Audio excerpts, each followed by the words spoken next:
Pernahkah Anda berkata seperti ini? Ya Allah, apa salah dan dosaku sehingga Engkau menghukumku seperti ini ya Allah? Pernahkah Anda mengucapkan perkataan seperti ini? Jika pernah, maka segeralah bertaubat mohon ampun kepada Allah Jalla Jalaluh. Karena perkataan ya Allah, apa salah dan dosaku adalah salah satu sebab tertutupnya hati, sehingga mengakibatkan doa-doa sulit terkabul.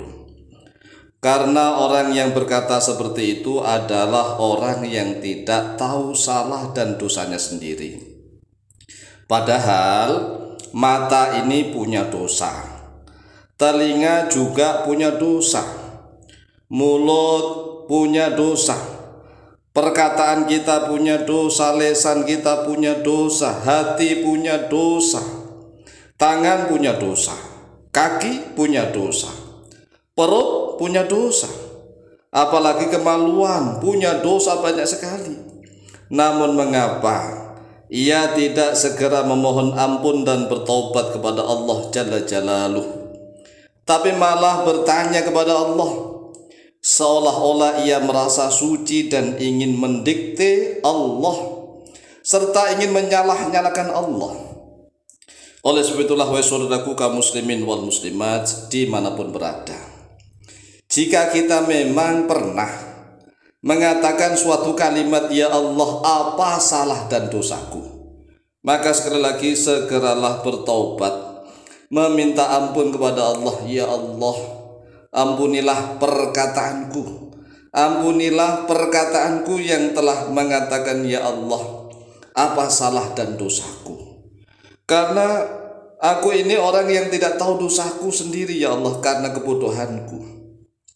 Oleh sebab itulah, ampunilah aku ya Allah, aku bertobat kepadamu.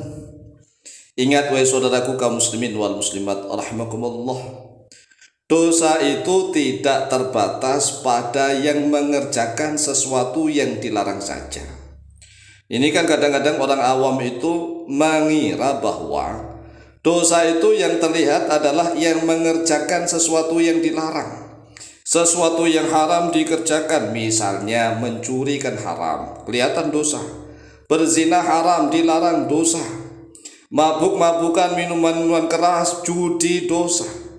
Tetapi dosa seperti ini memang banyak yang bisa dilihat oleh kebanyakan orang. Namun jarang sekali nih orang-orang yang mampu melihat dosa-dosa yang lebih besar, yang lebih besar daripada dosa-dosa mengerjakan sesuatu yang dilarang, yaitu dosa yang meninggalkan sesuatu yang diwajibkan. Jadi ada dua nih dosa yang besar. Yang pertama, mengerjakan sesuatu yang dilarang oleh Allah, dosa besar. Ada lagi dosa yang lebih besar lagi, yaitu meninggalkan sesuatu yang telah diwajibkan oleh Allah, diperintah oleh Allah, diwajibkan oleh Allah, difardukan oleh Allah, tetapi ditinggalkan. Seperti dosa meninggalkan sholat fardu 5 waktu. Ini dosanya sangat besar sekali, bahkan hampir mendekati dosa syirik. Tetapi aneh, kalau ada orang yang sholatnya aja jarang-jarang, bolong-bolong, sering meninggalkan sholat, kemudian dia diuji oleh Allah mengatakan ya Allah, apa salah dan dosaku ya Allah sehingga Engkau menghukumku seperti ini. Ini kan luar biasa, luar biasa nih. Ada lagi dosa yang ditinggalkan setiap hari, dosanya besar sekali, yaitu meninggalkan kewajiban menuntut ilmu agama Islam setiap hari. Jika kita meninggalkan kewajiban menuntut ilmu agama Islam setiap hari, maka itu dosa besar. Kita kan sudah tahu hukumnya bahwa menuntut ilmu agama, mencari ilmu agama itu adalah fardu. Thalabul ilmi fardhotun ala kulli muslimin.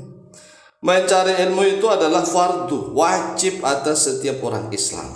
Nah, kita belum memahami Al-Quran 6.666 ayat. Coba bayangkan nih, 6.666 ayat, hadisnya jutaan.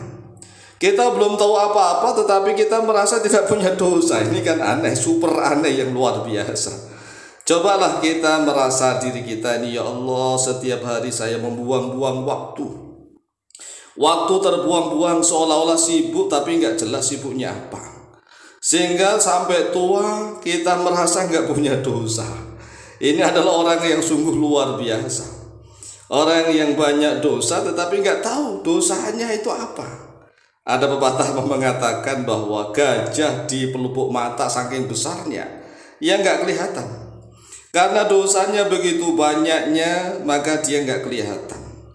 Oleh sebab itulah tatkala dia diuji oleh Allah Jalla Jalaluhu, kemudian dia menggerutu, menggertak kepada Allah, ya Allah, apa salah dan dosaku sehingga engkau menghukumku seperti ini. Perkataan seperti ini adalah dosa besar. Dosa besar mengapa? Seolah-olah dia merasa suci, seolah-olah dia ingin mendikte Allah dan ingin menyalah-nyalakan Allah, seolah-olah Allah tidak maha adil. Padahal Allah maha adil. Allah maha adil seadil-adilnya. Yang tidak adil itu kita. Kita punya mata setiap hari dipakai untuk maksiat, tapi enggak merasa dosa. Kita punya telinga setiap hari dipakai untuk maksiat, tidak dipakai untuk ngaji, mendengarkan ayat-ayat Allah, tetapi nggak merasa dosa, kan aneh. Kita punya mulut setiap hari nggak dipakai untuk membaca Al-Quran, berzikir dan berdoa kepada Allah. Setiap hari hanya dipakai untuk ngomel yang nggak jelas, ngomong yang tidak karuan. Tetapi aneh, merasa tidak punya dosa. Kita punya tangan, tidak pernah untuk membuka-buka Al-Quran, menyentuh Al-Quran, menulis lafaz-lafaz, kalimat-kalimat thayyibah. Tangan kita hanya dipakai untuk hal-hal yang maksiat, tetapi merasa nggak punya dosa. Kita punya kaki yang sering kita gunakan untuk jalan-jalan shopping, jalan-jalan kemana saja ke tempat-tempat maksiat, tetapi aneh, merasa tidak punya dosa. Padahal kaki kita, tangan kita, mulut kita, telinga kita, semuanya yang kita miliki hendaklah dipakai untuk menjalankan perintah Allah dan menjauhi semua larangan Allah. Jadi perintah yang pertama itu kita harus mengerjakan kewajiban.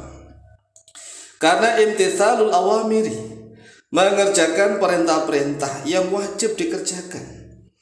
Kemudian yang kedua baru menjauhi larangan, wajtinabun nawahi, menjauhi larangan-larangan. Nah ini kadang-kadang kita hanya melihat dosa itu ya mabuk, zina, judi, mencuri, ya kan, korupsi. Itu dosa yang kelihatan. Sedangkan dosa setiap hari kita lakukan yaitu meninggalkan kewajiban-kewajiban itu nyata.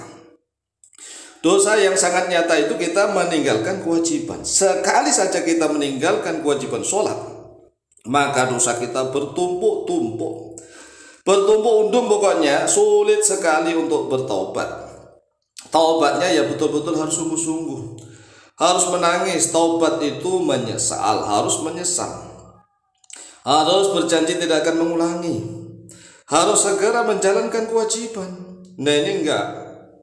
Dosa meninggalkan sholat, dosa meninggalkan pengajian setiap hari, enggak merasa dosa, kan aneh. Oleh sebab itulah apabila doa-doanya sulit terkabul, ya jangan menyalahkan Allah lagi. Jangan menyalahkan Allah lagi. Allah sudah maha adil, Allah maha bijaksana. Oleh sebab itu solusinya adalah kita perbanyak baca istighfar. Allahumma ighfir li dhunubi wa tub alayya, Allahumma ighfir li dhunubi wa tub alayya.